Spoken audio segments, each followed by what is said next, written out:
Playing music. Alright, chill. Oh my god. Bro, come on. Miles.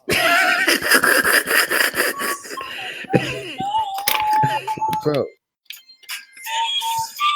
I don't think he realizes. Is that a flute or him whistling? That's him whistling. It seems mad high pitched.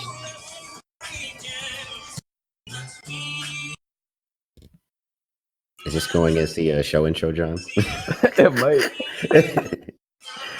Oh, not. Yep. I didn't realize that nigga was here the whole time. That's kind of crazy.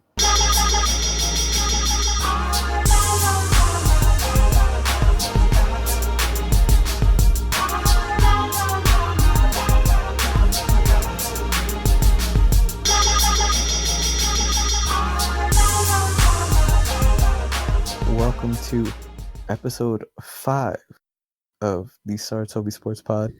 Glad to be back. It's your boy John here, fresh off the trainer's table. Sore, but I'm here. Yeah, we 5 episodes in already. Ready to record. I know, right? Kind of quick, actually. Right? It's like we put this thing together real quick and just got it going. So yeah, we got Mr. Miles' technical difficulties. Oh my god! and then we got Mr. two times Bleacher Report right over here, Justin Thomas. Hi, how are you? Uncle Justin. Oh man, Justin transition. Justin, you already know. Yeah, no, it's great. Like I don't even know. Like we got to come up with like a writing nickname for you. You got to get a pen name. Ooh, that's a good one. I would say your Pen Griffey, but that's Bryson Tiller. Yeah, can't. Man. Dang. Yeah. Oh, no, you know you could be? You could be Penn Stabler. Like Ken Stabler, but you Penn Stabler. Who's that? You said Ken. You don't know who Ken Stabler is? And you have a sports podcast? I'm about to say, John, come on, B. He used to be the quarterback for the Raiders like a long time ago when they actually was good. Really? Yeah. The Oakland Raiders. What about Sean Penn? That's his actual name. Yeah. Okay, and so it should be Sean Penn with one N. What? All right. Penn Rosenthal. Ooh. Penn Rosenthal. Ooh, I like that. Yeah. See, Penn Griffey really would be the most fire one. But you just. All right. Well, it's a work in progress. We'll work on it. Yeah, we'll figure it out. Yeah. All right. Anyway, let's figure out how we're gonna record this episode. What's on the agenda today, guys? All right. So tomorrow is the first day of NFL. It's a break now that football is actually back and not this diet football that we've been seeing with preseason. Oh yeah, no, I can't wait. And I'm off on Sunday. It's technically today. Football yeah. technically starts today. That's right. Yeah, definitely. Because we only record in the wee hours of the morning. Right. Absolutely. And I'm very excited to see some of these matchups. You know, you got Giants Cowboys on Sunday. You got Bears Green Bay today. Hold on. Are you really excited to see Giants Cowboys? Well, I mean, that's his outside of just seeing the Giants on the field. I was before Ezekiel Elliott signed his baby contract. You know what I'm saying? His like baby contract. Well, I mean, that's a grown man's contract right there. Well, in the NFL, I guess in that perspective, I guess it's a grown man contract. But hey, man, for a running back, that's. Well, I mean, he's the highest paid running back now. But I'm just saying, in retrospect to all sports, I mean, making 15 million a year, bro, like you got scrubs in the NBA. Yeah, that's a fact. If you make 90 million like the NBA, you're basically a role player. For real. I think. How much did Eric Gordon sign for his contract extension? For 4 years, 75.6. 4 years, 75. I mean, so that's only 15 mil less, and he's not even a top 50 player for the third option on a team. Yeah, that's not a top 50 player. Like Eric Gordon's nice, but come on, it's hard to really compare NFL players and NBA players because it's 53 man roster. Like you have to pay everybody. You can't. You know what I'm saying? Mm-hmm.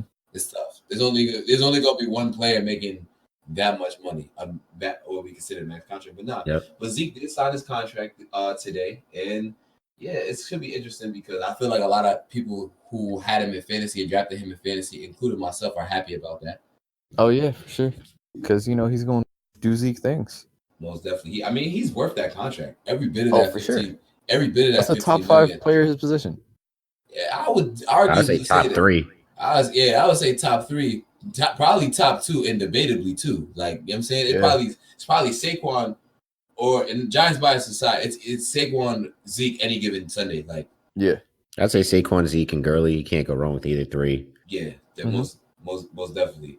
But so Dak Prescott, he wanted 40 mil. Like, that's how much he wanted. bro, he's wild. All right. They talk about some flanger too. He might just be saying 40 to get them to 35. Okay. Yeah. But yeah. All right. So Goff got a contract extension, 32. So he's at 32 and a half, whatever, run up 33. Yeah. The highest paid quarterback in the league, Russell Wilson, he's making 35. Do you really think that Jerry gonna give Dak 35 mil?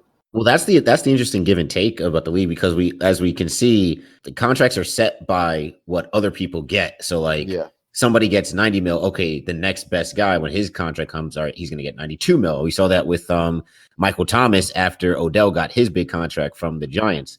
But I was having this conversation. Who did the Rams pay before that too? Aaron Donald. Yeah. They paid Aaron Donald. But I mean, I don't think anybody. He didn't really set the market, because he's the best player in the league at his position and just on defense in general. But in terms of like setting the market, I highly doubt that the precedent that Russell Wilson and I guess now Jared Goff set is going to go to Dak Prescott, because if we're really being honest, right, and I have no bias against him either. I'm a Jet fan. I have no bias against the Cowboys at all. You can replace Dak Prescott with an average quarterback and still get the same results, because the team is built around Zeke. They built that offensive line. Why? Because they have a dominant running game. You can literally replace. You can find a backup quarterback to do what Dak Prescott does. He's just an average quarterback. I feel like these honestly, are very hot takes coming from y'all. I'm not going. Yeah. No, but what is he? But what does he? What does Dak Prescott do that is like, yo, Dak Prescott's that dude? What is Dak Prescott excellent at? Y'all really forcing my Giants bias here, so I'm gonna have to play devil's advocate. So, what good receivers has Dak Prescott had prior to having Amari Cooper? Des Bryant. Des was hurt and he barely was there. Barely. Jason Witten. JT. He's a Hall of Fame. What one of the most consistent players of our time. Jason Witten, a Hall of Famer. Come on. Yeah, he's a Hall of Famer. All right. So this past season, he obviously wasn't there because whatever, he brief retirement. Year before that, Jason Witten wasn't a top 5, top 10 tight end. Yeah, he can block, but he's not a receiving threat. We knew that though. So who did he really have to throw to? Cole Beasley. But that's like saying who does Terrence Williams? Well, that's like saying who does Tom Brady have to throw to aside from what do you call it? Aside from Gronk, who does really Tom Brady ever have? Julian Edelman? Because you're not going to get that type of production on. You can't do Tom Brady again. System quarterback. I mean, it is system quarterback. Compare him to Dak right now. Oh my god! But I'm just saying, does Dak do anything that is like, yo, I need to pay this guy? No, he doesn't. I think after this season, we'll be able to answer that question because he has Amari Cooper now, and he had him when he traded at the trade deadline. Okay, better question. Yeah. Rookie year, Dak and Carson, right? 2 of them. Who's Carson throwing to? And I'm looking at the roster right now. Alshon Jeffrey. Okay. That was not Carson's rookie year. Okay, Alshon Jeffrey. That wasn't his rookie. No. He wasn't on the team then? Oh wow. That was the second. Exactly. I'm looking at his. No. Don't look at Carson's rookie year. Go to his potential MVP season. You want to know why I'm saying his rookie year? Why? Because when they came out, I was literally sitting here, like, and this is when Dak broke out, Romo got hurt, Dak's breaking out, doing things, and I'm like, yeah, Dak's like a solid quarterback, but he's not as good as Carson. And I've been saying that. And this is why you're talking about setting the market, you're talking about his contracts. I think these contracts hurt Dak because Jerry Jones could dead ass look him in the face and in a leverage situation and just be like, "You're better than them." I was about to say because Jerry's doing this with Zeke, who is a top 3 running back. Exactly. You think he's gonna look at Dak? And also you got to think he definitely has more pull with Zeke too because of how much the Cowboys have done for him, all the trouble and shit he's been in. But literally he could look Dak in the face, but what have you done and shown me that is better than these guys? I'm not gonna lie to y'all. When he was offered $30 million, he should have took it. He should have took it. Absolutely. He should have took it in worth $30 million. Yeah, I don't think he's worth $30 million either. But I'm trying to put my Giants bias aside here, just so everybody. No, for his situation, he got greedy in that sense, and part of that is because he's been the Cowboys quarterback. Being the Cowboys quarterback is a big thing, and being behind that offensive line is huge. So think about if he was behind a bad offensive line, he probably wouldn't even got 20. And it's like the reason why I go back to the rookie years, I'm like, yeah, he's a solid quarterback, but he was against Carson. Carson was doing, Carson things. Obviously, it wasn't his potential MVP year, like the other one and all that shit. But it's like he didn't have anyone, but you still saw the stuff. To me, like Dak had a high floor, but his ceiling wasn't all that high, and it still isn't.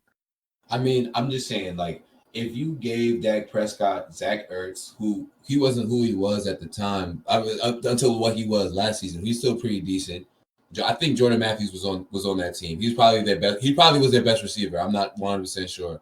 Yeah, but because Nelson Aguilar was trash at this point. Okay, cool. But what I'm saying is that in a better system with a better coach, I wouldn't necessarily say that Dak wouldn't eat. We all know that Jerry is coaching that team from upstairs. Whatever he says basically goes. Like, and at the end of the day, Doug Peterson in the Eagles situation is way different than Jason Garrett in the Cowboys situation. I don't think that. I think that if you put Dak in an offensive situation where he could flourish, because in college, college is really a tough measure because everybody's good. But I thought he was really good in college, and for what it's worth, I think Dak can be good, and I think that he's probably middle of the pack. And for him to even get offered 30 is really a lot.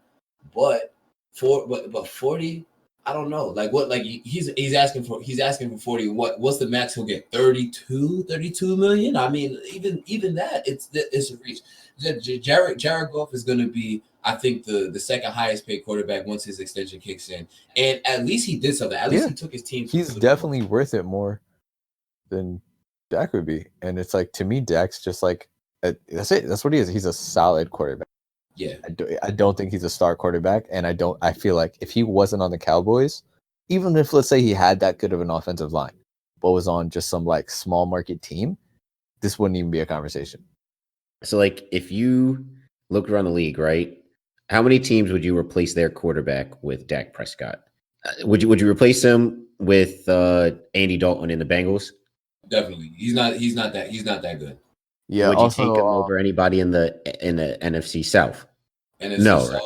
Right? Would you put him up? They all have good quarterbacks though. They all have quarterbacks that's at least, like, if you're talking all 32 teams, that they're at least 14 or better in the NFC South. Like, I think there's only like maybe 3 or 4 teams where I'd be like, all right, I'd replace that quarterback. Yeah, the Dolphins won. Redskins. No, the reason why I don't say Redskins is because you got a rookie. Well, no, but they're doing Case Keenum now. I would say, yeah, I would say the Titans. I mean, I haven't really seen much of Marcus Mariota, so it's not to say I haven't seen much, but I'm saying, like, but that's another. He hasn't shown us. Hurt and haven't has an offensive line. You know what I mean? But I can get that. Okay, so that's 3 teams, right? Right. Can't say the Cardinals because Kyler Murray's a rookie. Haven't seen anything yet. Jimmy G, I think he's going to be really good. I mean, he was, before he got hurt, he showed some really good things early on in the season last year. Russell Wilson, no. Jared Goff, no. NFC North, I'm not even taking him over Joe Flacco. That's what I'm saying. I wouldn't replace Joe Flacco on the Broncos with Dak. In the NFC North, you got Aaron Rodgers. Would you put him over Mitch Trubisky? I think I stick with Mitch. Nah. Mitch. I feel like it's you probably gonna get the same result either way. But here's the thing. I understand your argument. I understand what you're saying. I just think that if you put Dak Prescott in a position of when you give him the talent that he needs, yes, okay, he has Zeke. But a tier 1 running back, like a 1A running back, is not winning you a Super Bowl. It has to be quarterback play, but you need to give your quarterback receivers to throw to. And he just got Amari Cooper midway through last season. And you saw how much Amari Cooper stats improved and how much better Dak was when he got him. So I think we need to I hear you on that, but wasn't that the argument to not give Odell his contract with the Giants because people were saying, "Oh, you don't need a superstar wide receiver to win a Super Bowl." Yeah, but you gotta play. But Odell played his way into that contract, regardless. Because same thing with Michael Thomas. You could say that Michael Thomas didn't deserve the amount of money that he did, but he got that bread because he worked for it. Yeah. And he's young too. I'm not saying I don't think they deserve it because they definitely do. They're the best at what they do. I'm just saying, I guess maybe playing devil's advocate in terms of like, it's hard to gauge what exactly a team needs in terms of personnel to actually win a Super Bowl. Because I feel like at the end of the day, a lot of these Super Bowls are won by teams with really good defenses. Really good as opposed to high-powered offenses. Really good defenses and a quarterback that can carry. I think that's what it is. Because a 1A running back, I can't think. I was talking to somebody today. Like a 1A running back is really not gonna win. It's not gonna win you a Super Bowl. It didn't win the Eagles a Super Bowl. It definitely hasn't won the Patriots any of their Super Bowls. Even when the Giants won the Super Bowl, a 1A running back wasn't what won us the Super Bowl. Yeah, shit. Joe Flacco won us our Super Bowl. So like, I'm trying to think. Like, what was the last like top tier running back? I think to win a Super Bowl was like what? You say maybe Jerome Bettis, that first one, all the way back in the early and even Can then you say Marshawn? And even then, you still had Russell. Yeah, true. Marshawn probably is the best example. But there's a lot that happened in the NFL this week, even outside of Zeke and Dak, because Shady, he just got signed to Kansas City. I think that's going to be a great signing. Yeah, I think so too. Him and Andy Reid linking up again. I think Shady's gonna eat anybody that drafted Damian Williams in fantasy. I tell you now, you're not gonna be happy in a couple. Yeah. I still think Shady got a little bit left in the tank. I think he kind of was done a little bit foul by Buffalo, but this probably is a much better situation for sure. Yeah, I mean, you look at people were saying we're talking down and slandering Shady, and it's like, all right, well, look where he was. Look at the personnel that was around him. Look at the team that he had. Yeah. I mean, he had Josh Allen thrown to him last year. Josh Allen would rather tuck it and run himself than throw it to anybody. I mean, so yeah, and you saw when he had success in Philadelphia. Look at the personnel around him. You had Mike Vick, you had Deshaun Jackson, other weapons that could. All right, you can't just focus in solely on Shady. Exactly. So now on Kansas City, are you kidding me? You got Tyreek Hill, you got Patrick Mahomes, you got Travis Kelce, and now you got to account for Shady. Yeah, he's gonna eat, bro. He's literally like how I was saying. Obviously, he's not the same because he's not to the same part of his prime as Kemba. But taking someone like that and making him like the third option is gonna open up so much for him. Mm-hmm. It's gonna be. Dang. You thought they were crazy and Madden before. Oh yeah, I'm about to say. Yeah, that's about to be a cheat code. Oh my gosh. Yeah, and let's go into the other big moves. I feel means the NFL that Clowney trade. Oh man, Seahawks defense is back, except that now it's not their secondary; it's their front seven, bro. Yeah. Oh my gosh.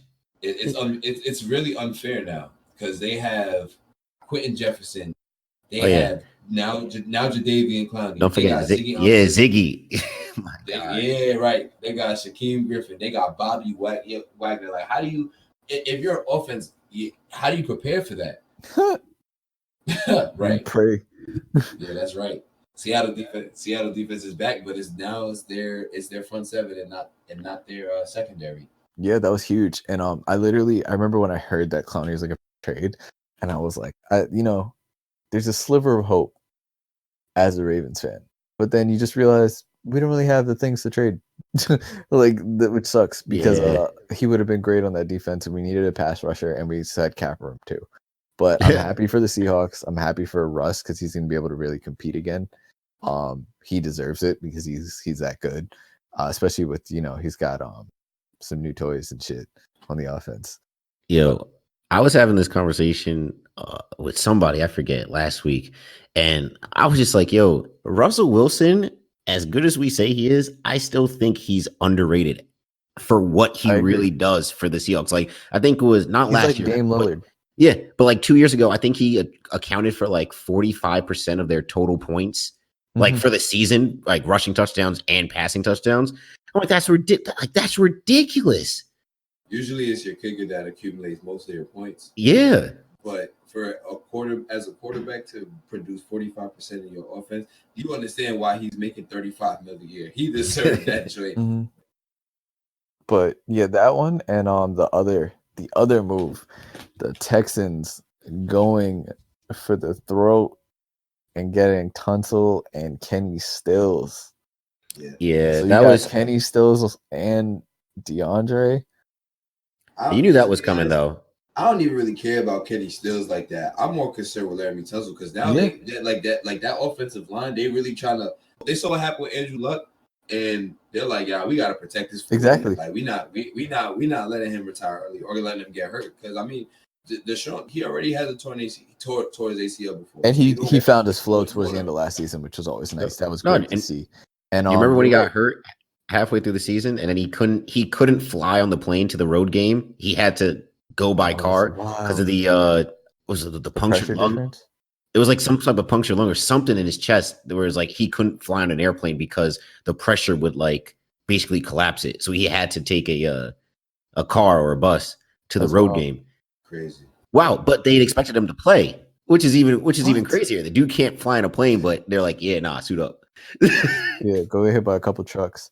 But yeah, no, exactly. You're protecting him, and it's like, yeah, I can understand you not caring about Kenny Stills, but like literally last week you're talking about the Dolphins. It was like, who does Josh Rosen have that might try and win or help him win?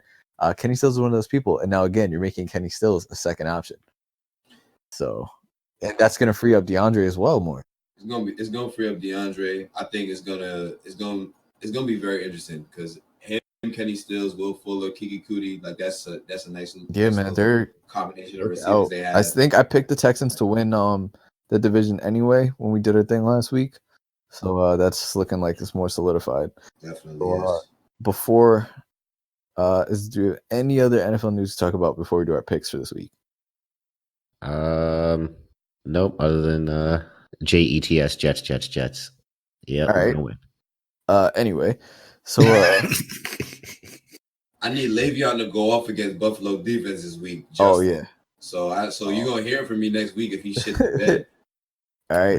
Now I hope he only gets didn't the Jets just sign Hines Ward? Well, yeah, we signed him just as a development coach, secondary wide receiver coach. That's so cool though. Because he was on the Sam God as a player development coach, you know. I'm surprised that the Jets got to him first before Pittsburgh did. Yeah, should be interesting. But yeah. All right. So let's go into our picks for week 1 in the NFL. So tomorrow we got the Packers and the Bears. The Bears. All right. Well, that's JT. Justin, I was gonna say it just like that. Did you see that thing with Peyton getting baptized? Wait, what? What? I guess Peyton has a show on ESPN Plus. I guess like a miniseries or whatever. That shit was hilarious. Baptized with the Bears fans. But yeah, okay. So both of you guys are going for the Bears. Yeah, I'm going for Chicago on the first. I agree. So that's 3 for the Bears. I'm gonna write down our picks so I can put it in the description later. Yeah. Only reason why is because it's in Soldier Field. Yeah, it's at Chicago. It's gonna be a tough. If it was at Lambeau, I'd go Aaron Rodgers and the Packers. We should keep track each week of how many we get right.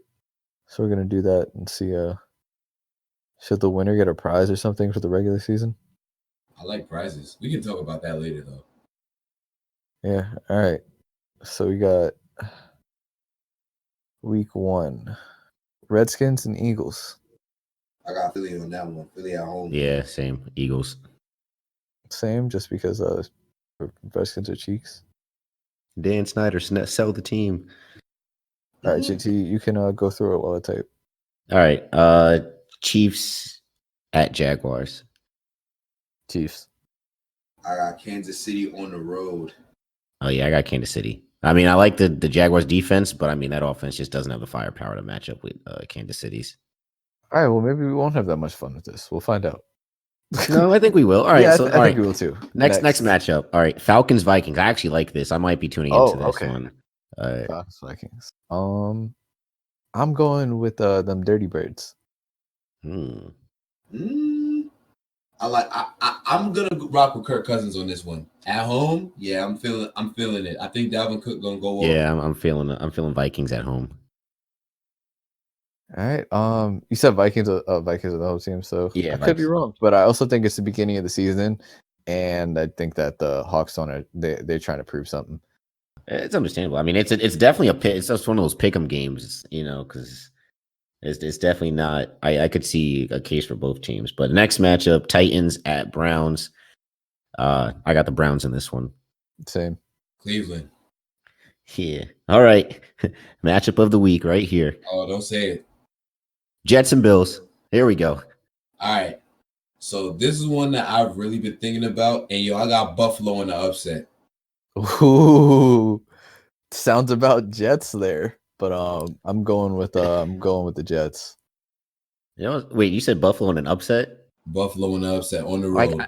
I don't think it'd be an upset though. I mean, I think it would be an upset after the Jets offseason. I don't know. I mean, because and your boy Josh Allen's got to be nice, right? Yeah, man. I think he's gonna have a decent year this year. Buffalo just lost Shady, right?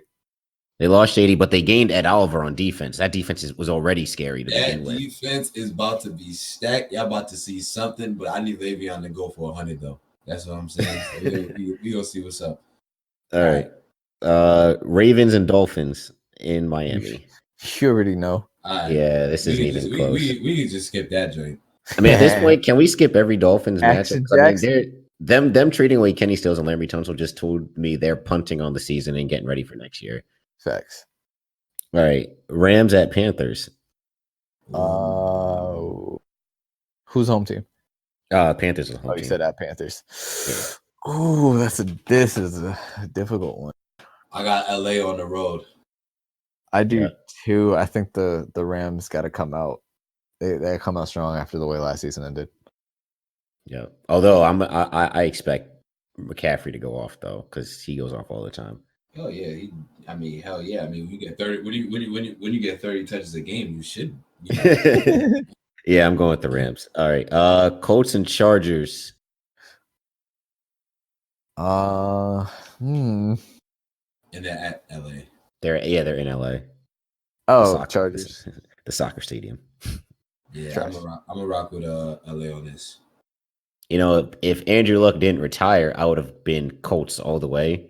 Hey, Jacoby Brissett might surprise us, man. He's no Andrew Luck though. I'm going Chargers. Go Chargers, go. Seahawks taking on the Bengals. Seahawks are the home team. That's not a question. That's not a question at all. Giants Cowboys 425. I'm presuming this is the Fox game of the week. Yeah, this is America's game of the week. I don't know why. Does Dak play? Because it's just an extension. Dak will play. Dak will play. Zeke's playing too. Yeah, I'm going. Now that Zeke is playing in Dallas. Yeah, they are Dallas. Yeah, in Dallas. I'm going Cowboys. I'm gonna go with the boys. Yeah. Unfortunately, has Zeke been practicing though? Nope, not at all. Oh, they might not play him.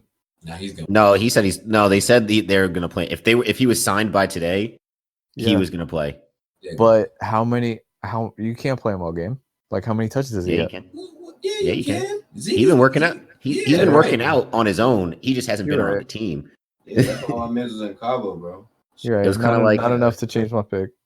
It was kind of like when remember when T.O. was in that holdout with the Eagles and he was just working out in his driveway. With the paparazzi. Bro, I was showing everybody. Yeah, that just reminded me of I just saw the video on Twitter of like Ocho Cinco's "Child Please" comp. Like that shit was great. Yeah. Child Please. That shit was great. Oh man. All right. 49ers at Buccaneers. This is going to be interesting. I like it. This is going to be a good game. Yeah, it might be a nice trash game. That's what I was. It's not the game we're going to be tuning into, but I will be checking in. Set at Bucks. Yeah, in Tampa Bay. I'm going Niners. I'm gonna go with Jameis on this. Bruce Arians is their coach now. That's exactly what I was thinking. And shout out Todd Bowles, defensive coordinator. I think they're gonna be a lot better than what people think. Hey, Todd Bowles, Temple alum. Let's get it. You didn't want to mention where else he was at? Oh, he was with the Jets too. I like Todd Bowles. That's the more obvious one, right? And Bruce Arians also. That's a Temple connection right there down in Tampa Bay. Yep. But I mean, I liked Todd Bowles. You know, it was nice having a black coach. But I mean, he's better suited to be a defensive a coordinator. Honestly, the face he would make whenever anything went wrong, man does not take his job seriously. Oh man, I love that guy. All right, Lions and Cardinals, another terrific matchup for Week 1. I'm going Lions. They're gonna blitz the heck. You saw how flustered Kyler Murray looked with those blitzes this preseason. I expect them to come after him early and often. It's gonna be a long day. And Matt Stafford gets to throw without Patrick Peterson patrolling the skies. Yeah, I'm going the Lions. I'm going with Detroit, and Kenny Golladay is going for 100. Okay. I think I'm just gonna pick an upset pick just cause. And he's gonna go Arizona. Yeah. And they're their home team, so yeah, that's why. Like if they were away, you know. Yeah. Patriots Steelers in Foxborough. Patriots Steelers in Foxborough. Oh, in Foxborough, Pats. Yeah, Patriots. I got the steel curtain. Watch out for my son James Conner. Yo, I'm telling you, bro. I'm telling you, people sleep on Pittsburgh this year. But I got Pittsburgh. I sleep on him with a pillow and a blanket. Just like the Chance the Rapper album. Yeah. Oh boy. All right. Monday night, Saints and Texans in New Orleans. I'm going Saints. Ooh, that's a nice little matchup. Ooh, and they're in New Orleans. They're in New Orleans. Yeah, they're in New Orleans. They don't never really lose there. Yeah, facts. Except for in the NFC Championship game, but you know. Oh, shots fired. Damn. You know, I'm gonna go with Houston on this. Nah. Just Houston just seems so ready, but it's the Saints at home. Mm-hmm. I'm telling you what I tell you last week, bro. Every year that division flips. So you're absolutely right, but the Saints at home don't really be flipping. That's true, but I don't know, man. Texans gonna be better than what people think. All right. And then the last matchup on Monday night, the Oakland Raiders taking on Denver Broncos in Oakland, which is the last home opener in the Oakland Coliseum for the Raiders.